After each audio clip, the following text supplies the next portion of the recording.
UFC Fight Night Vegas 39, Dern versus Rodriguez just took place, and I'm going to go through the entire card, starting at the early prelims, ending with the main event, giving my reaction and breakdown to every single fight on the card, and my overall event recap, and what an amazing card this was. It feels as though every single time there is a completely terrible card on paper, it completely over-delivers, and every fight is something to behold. Let's start with the early prelim opener of Steve Garcia versus Charlie Ontiveros. I picked Steve Garcia to win this one. I said he'd get a TKO at the end of the second round. That's exactly what happened. Steve Garcia got the takedowns, got the ground and pound. Eventually, Charlie Ontiveros just couldn't take any more. Landing big elbows with Steve Garcia. Charlie Ontiveros had a bunch of cuts opened up on his face. Blood everywhere. Same with Steve Garcia. He had some blood on his face as well. And I believe a cut opened up on him. But Steve Garcia in that first round, let's talk about that. Charlie Ontiveros, he has no ground game. Okay, I have no idea how he makes the lightweight division. No idea. Must have to James Vick himself to get down there. He got caught with some big shots in the first round, but he wobbled so badly, Steve Garcia Jr. in that first round, with a brutal axe kick over the top, right on the jaw of Steve Garcia. I think he landed it a couple of times in that round as well. Even at one point, he landed a counter hook on Steve Garcia that looked like it wobbled him a little bit as well. But Steve Garcia was very tenacity-based in his approach. Saved myself there. He was very tenacious, but I still made it work because I'm a genius. Steve Garcia, very, very tenacious in his approach. Went out there, did not give no for an answer when he was going for those takedowns. Eventually grinding out Ontiveros on the ground and getting himself a second round TKO in a parlay of mine as well. Good job, Steve Garcia. He gets it done after a worrying start. Moving on up the card, Lupita Godinez versus Silvana Gomez Juarez. Godinez completely dominated. In all honesty, I was worried that Juarez might be a bit of a good underdog here because she was on a fight next weekend, or I believe maybe on the Contender Series on Tuesday, I believe. She was taking on someone else, or maybe just a random other card in the middle of the week next weekend or next week. So she had a full training camp for this, but Lupita Godinez is the real deal. On a full training camp, she's really good. On short notice, she went to a split decision with Jessica Penne, and I thought she could have won that fight against Jessica Penne as well.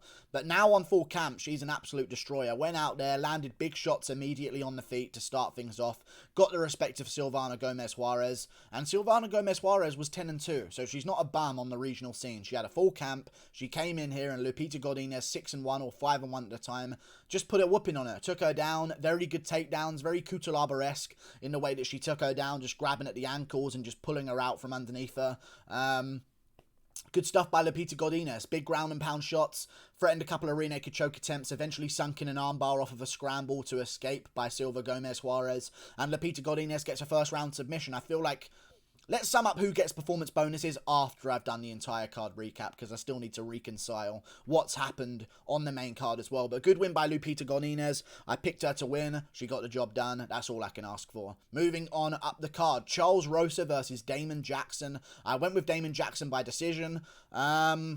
He got it done. It was a very close one, though. Very, very close one between him and Charles Rosa. I thought he won the first two rounds, but lost the third.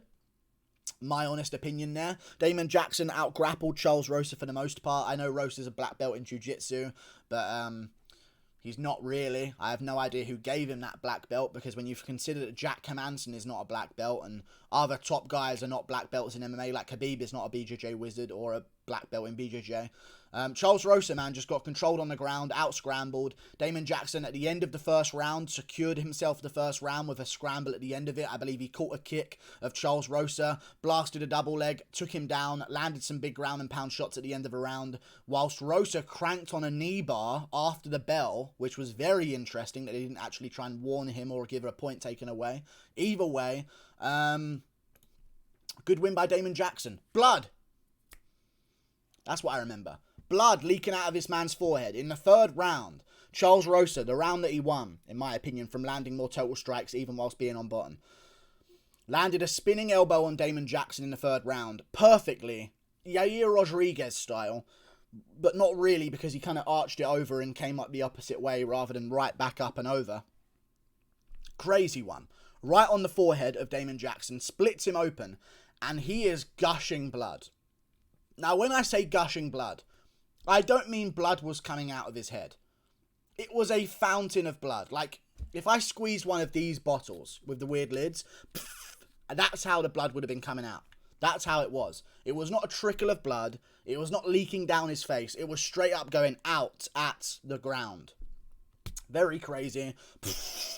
Pouring out of his head. I thought they were going to stop the fight, but it was just off, not over his eye, so the blood wasn't trickling into his eye. I think if that was on the eyebrow, they probably would have stopped that fight, but Damon Jackson gets the job done off the first and second round.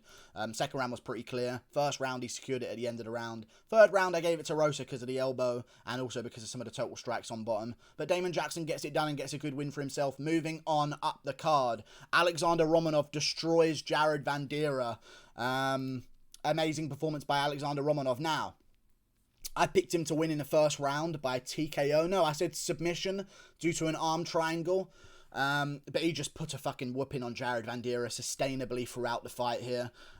First round, it was actually kind of risky. I was worried that maybe Romanov would start to slow down because Jared Vanderaa, man, I know he looks like a fat piece of shit, but he has really weirdly strong hips. And if you know, you know.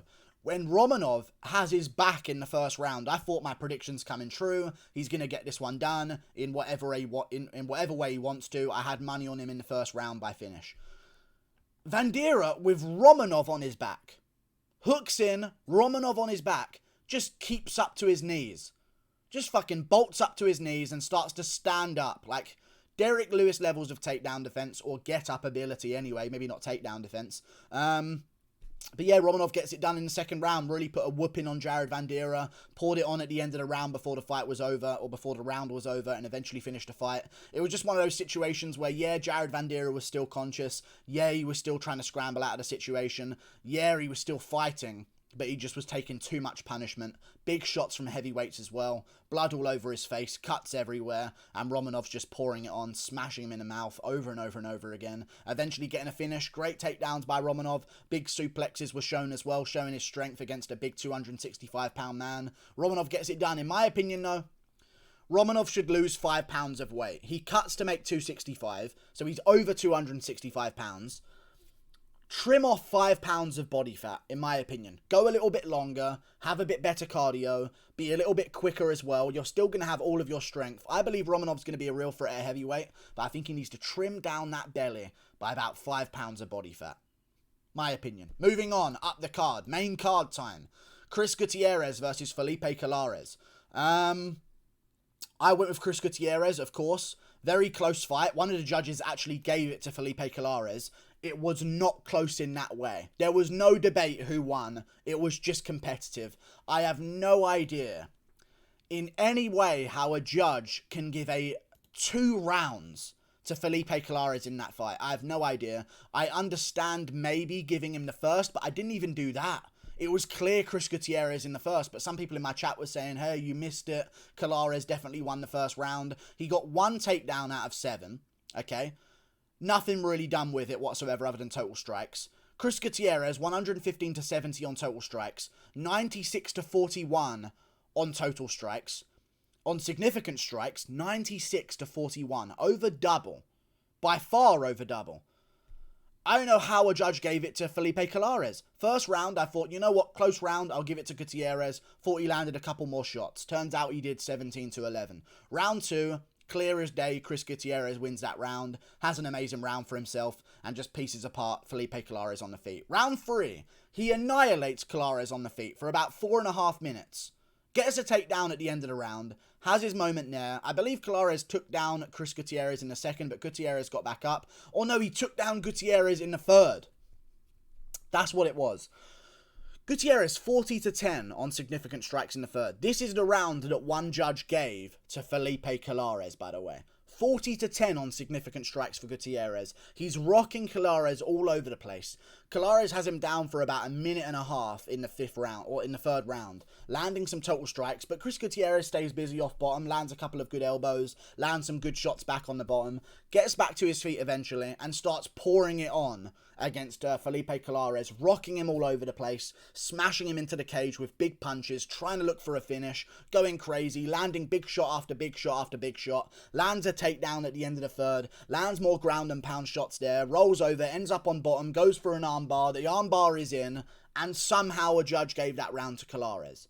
No idea what they're doing. That was a pre-written scorecard. Everyone had Chris Gutierrez in their parlays because he was such good odds for the value. And he was great, and he was definitely going to win this fight, but fuck. They rigged that scorecard as the hope of a robbery would happen, so they could ruin everyone's parlays. Moving on up the card. Sabina Mazo versus Mariya Agapova. Good performance by Mariya Agapova, man. Not really much I can say about this one. I picked Sabina Mazo to win. This was my first fight wrong on the entire card. And my only fight wrong on the entire card as well. Agapova's good. Looked good out there. Looked very technical. Slowed things down from her first fight against Shayna Dobson, where she really rushed a finish and ended up gassing out and being taken down and beaten up on the ground. But she went out there and took her time against Sabina Mazo. I thought Sabina Mazo was going to be able to grapple with her. She never even tried or had any opportunity to try and grapple with Mariya Agapova. Couldn't get a good takedown whatsoever. And she was just so slow and fragile and pathetic, just wading into shots against Agapova. And Agapova picked her shots, took her time. There were some changing moments in the second round, in my opinion, where I was kind of thinking to myself, honestly, going into the third, you know what, this is Agapova 2 rounds to none, but it looks like Mazo might start to be taking over here, and maybe she'll get herself the third round, who knows. But never mind, Mariya Agapova at the start of the third round cracks Sabina Mazo on the chin with a big right hand, puts her down, and when I tell you the speed of this finish, within a second of landing the KO blow, the rear naked choke is in, the body triangle is in, and Sabina Mazo's tapping. The speed at which this submission was attained, I get Sabina Mazo is basically in a prime position to be rear naked choke. She's rocked, she's on her knees, she's got her hands out in front of her, her neck is open, you just got to slide in and take the choke. To have that clarity in your brain, that clairvoyance in your mind, to go out there and just immediately sink in that choke a second after knocking someone down in a fight that you need to win because of your career. Great performance, great finish by Mariya Agapova. I don't have much to say, I was wrong. Mariya Agapova is very good, took her time, very, very patient, landed some good body shots, landed the bigger shots, way more powerful, and she's pretty decent looking. I don't know if she's hot or not. It's kind of like the Ioanni and Jacek situation. Moving on up the card, Tim Elliott versus Matheus Nicolau. I'm going to go, well, I'm not going to go, it's already happened. Matheus Nicolau won the fight, and I believe he did win that fight as well against Tim Elliott. And I like James Krause as a coach. First of all, decent scrap. 3 rounds, very, very close. 2 rounds to 1 for Matheus Nicolau. I thought he won the second and third. Tim Elliott definitely won the first round, though. I thought James Krause was a really good coach. Dude, Krause. I get it, yeah, Tim Elliott's your guy, but you should not be telling him 2-0. Like Grant Dawson against Leonardo Santos. I thought it could have been 1-1 or 2-0 Grant Dawson in those first 2 rounds of that fight. I didn't even think he needed a finish in the third round, but James Krause, you told Grant Dawson, I don't know who it went to. You're probably down 0-2. Go out there and finish this guy. And that's what he did. He went out there, got the finish against Leonardo Santos, and it was because you didn't tell him that he was up 2-0. The urgency was there because you told him it could be risky and maybe it could go the other way. You told Tim Elliott he was 2-0 up. There's no clear way of you saying that to Tim Elliott. There's no way he was 2-0 up. I thought Matheus Nicolau had a great game plan. Tim Elliott won the first round pretty clearly, but Matheus Nicolau won the second round. The third round, he got outlanded on significant strikes, but he got a takedown at the end of the third round, landed some total strikes till the bell, lots of body shots over and over and over again, ended up getting up high in the total strike amount, 128 to 105 for Matheus Nicolau. He won the third round based on the takedown at the end of it. He won the second round based on more powerful shots and body shots that actually looked like they hurt Tim Elliott a couple of times, but he had a good poker face. Nicolau had great shot selection. Really found his groove in the second round, lost the first round, got taken down, got outstruck on the feet a little bit, but he kept landing good body shots, and I was very noticing that. I was noticing that very much in the first round. Lots of body shots, jabs to the body, lead left hook to the liver as well. Landed a lot of them in the second round. It started to show that Tim Elliott was slowing down a little bit. Landed some good leg kicks, landed some good body kicks. Those hooks to the liver were very, very nice in this fight, and I think they won him the fight overall. Bigger shots in the second, 31 to 29 in the second as well. I get it, Tim Elliott was throwing, but when you really watch, he wasn't landing. That's my opinion. He threw 101 shots in the second round. He missed so many of them. Nicolau's movement was very good. Moved out of the way. Elliott was throwing basically throwaway shots as well, just to throw something, lifting his knee up in the air, doing some weird herky-jerky shit. He was even pointing at Nicolau in the first round because he dropped him at one moment, but that was from a clash of heads. There's so much to discuss here. They clashed heads in the first round. Nicolau got slightly rocked, moving up against the cage. Elliott catches him with a check hook. He goes down, more off balance than a concussive knockdown, but he goes down off the shot, so it was a knockdown technically.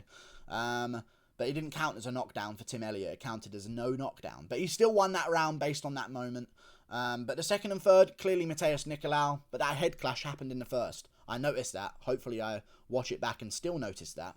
And I'm not wrong about this. But I swear there was a head clash in the first round that rocked Nicolau a little bit to start it off. Moving on to the co-main event. Randy Brown versus Jared Gooden. Wow. This card was very good. Randy Brown. Honestly, round of applause for Randy Brown, because he didn't really seem like a prospect that was too dangerous before this. He clearly won this fight against Jared Gooden. I think maybe you could have given Jared Gooden the first round, but I can still argue the case that maybe it should have gone to Randy Brown. But it looked like, again, an off-balance shot put Randy Brown to the ground. Looked like a knockdown. Wasn't really a knockdown, but impact blow sends Randy Brown off balance on the canvas for a split second, pops right back up. You got to give that shot to Jared Gooden in the first round. Maybe, but who knows? He even got rocked by a front kick in that round as well, which broke the toe of Randy Brown. But despite this, Randy Brown wins the second and third round very, very clearly. The third round, he starts landing big shots, rocking Jared Gooden all over the place. In the second round, he lands a couple of big shots as well. I am so impressed by him here because his toe was dislocated in the fight, okay? From the front kick that he landed in the first round. You can literally see him in the middle of the fight stomping his toe back into place. His toe, after a couple of kicks or a couple of exchanges, or even just stepping on it a couple of times in a row, or trying to kick off of it, or trying to use it to balance while he kicks off the other leg, his toe would like ping up in the air because it was dislocated. It was off. He would literally stand still, stomp his toe back into place. Like, you're popped up, bonk, stomp it back into place, and just leave it flat down. And just hope that that would be okay for himself. Couldn't throw round kicks, went with more front kicks, even started kicking with that leg, which made me cringe, because I noticed it the entire way through the fight, that toe was very badly damaged. But he still went out there and did good. He took a couple of leg kicks, don't get me wrong, and people are saying in some of the comments, like, dude needs to learn how to check a leg kick. He had one leg. He had a broken toe, pretty much, a dislocated toe. Couldn't step on his leg, couldn't use it to do anything in a fight game whatsoever. He did well, man. I really respect Randy Brown. It was a close fight. I don't think it would have been close if he didn't break his toe or dislocate his toe, sorry. But he did, and he fought through it, and that shows fucking good mentality, honestly, for Randy Brown. Very proud of him. And that's a very good win. And after a good win against Alex Oliveira and a recent good win against Wale Alves, he got a triangle over as well. He's put together some decent wins in the welterweight division. I know he lost to Vicente Luque. It's Vicente Luque. No harm done there, and I guess this shows how good Luque really is. But yeah, Randy Brown's very good. Got a high ceiling in the sport. Reasonably young. I think he's 32 years of age, maybe 31. Hoping for 31. Yes, 31. Turns 32 in July 8th, which is big. Hopefully he stays more active next year. He got asked if he wanted a ranked opponent. He didn't call anyone out. I have no idea why fighters don't fucking do that. It makes no fucking sense for their career. It actually fucking annoys me. But whatever. Randy Brown's looking better than ever. And I think he could be actually a decent prospect. He could be the new Magny of the welterweight division once Magny's gone. Similar style. Similar problems with the calf kicks and the leg kicks. And maybe a bit of a chin thing here and there, as we've seen with some of his fights. But I would go with Randy Brown. Maybe having a chance to break near the top 10. I don't know. I think you should look for fights like Daniel Rodriguez. D-Rod's out with a broken knuckle. He's going to recover from that. You're out with a dislocated toe. Recover from that. Both of you get back in there about April next year. Let's have a matchup with you two. Maybe even a Jeff Neal. Maybe even a Santiago Ponzinibbio. There's lots of matchups to make. Moving on to the main event. Good performance by Randy Brown. Mackenzie Dern versus Marina Rodriguez. I made a full card reaction, or a full fight reaction to this. I picked Marina Rodriguez as an underdog. She made me money, 10 into 110, which was big for me. Marina Rodriguez gets it done. Very good performance. Said by decision on the feet. And she stood with Mackenzie Dern and just completely outstruck her. And I must say, Marina Rodriguez, She actually has decent stand-up. I'd like to see her versus Ioana and Jacek. I think they have very similar styles. Good oblique kicks, good leg kicks, good front kicks to the body, good 1-2s, good stand-up, good takedown defense. They're basically the same girl, but from different parts of the world. I'd like to see Ioana and Jacek versus Marina Rodriguez for a title shot. She's clearly established herself as a person who's in a position for a title elimination bout. I think she should be above Yan Xiaonan in the rankings, moving her into number 4 spot in the strawweight division. Number 4 versus number 2. Perfect title elimination bout after Esparza needs to get a title shot though. So early next year, March, April, book this fight. Marina Rodriguez, Ioana and Jacek, title elimination bout on the line. Yeah.